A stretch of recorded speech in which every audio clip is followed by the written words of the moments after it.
Audio Jungle.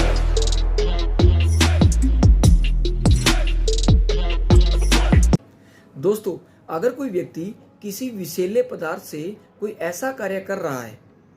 और जो कार्य उतावलेपन और लापरवाही से किया जा रहा है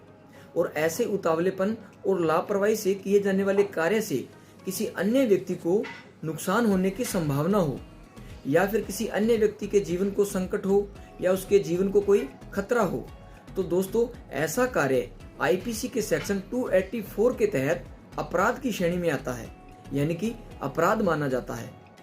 फॉर एग्जाम्पल, जैसे दोस्तों खेतों में जो फसलें बोई जाती हैं उनमें जो कीड़े मकोड़े पड़ जाते हैं, अब उन कीड़ों मकोड़ों को मारने के लिए, जो फसल को नष्ट कर देते हैं, उनको मारने के लिए कीटनाशक दवाओं इत्यादि का उपयोग किया जाता है। अब ऐसी दवाइयों का जो उपयोग है वो लापरवाही और उतावलेपन से किया जाए, जिससे क्या है कि किसी अन्य व्यक्ति के जीवन को या फिर वहाँ पे आने जाने वाले व्यक्ति को कोई नुकसान होने की संभावना हो या फिर उनके जीवन को कोई संकट होने की संभावना हो या फिर उनके जीवन को कोई खतरा हो, तो ऐसा कार्य अपराध की कैटेगरी में आता है। दोस्तों, ठीक इसी प्रकार इन्हीं जहरीली दवाइयों को घर पे रख दिया जाए और लापरवाही से रख दिया जाए या फिर किसी भी जहरीली दवाई को, किसी भी जहरीले पदार्थ को घर में लापरवाही से रख दिया जाए, जिससे घर के अन्य सदस्य या फिर बच्चों इत्यादि द्वारा जाने अनजाने में उनका यूज कर लिया जाए,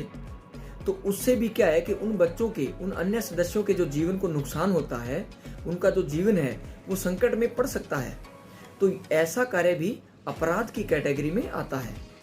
तो मतलब यह हुआ दोस्तों कि कोई भी विषैला पदार्थ जो जहर की कैटेगरी में आता है,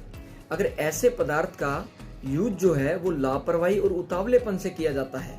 या फिर ऐसे पदार्थ को कहीं पर भी लापरवाही से और उतावलेपन से छोड़ दिया जाता है,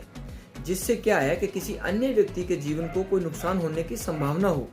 किसी अन्य व्यक्ति के जीवन को कोई संकट हो या फिर संकट होने की संभावना हो, तो ऐसा कार्य आईपीसी के सेक्शन 284 के तहत अपराध की कैटेगरी में आता है।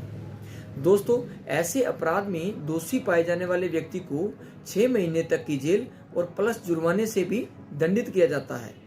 दोस्तों, यह अपराध कॉग्निजेबल ऑफेंस की कैटेगरी में आता है, लेकिन यह जमानतिया होता है।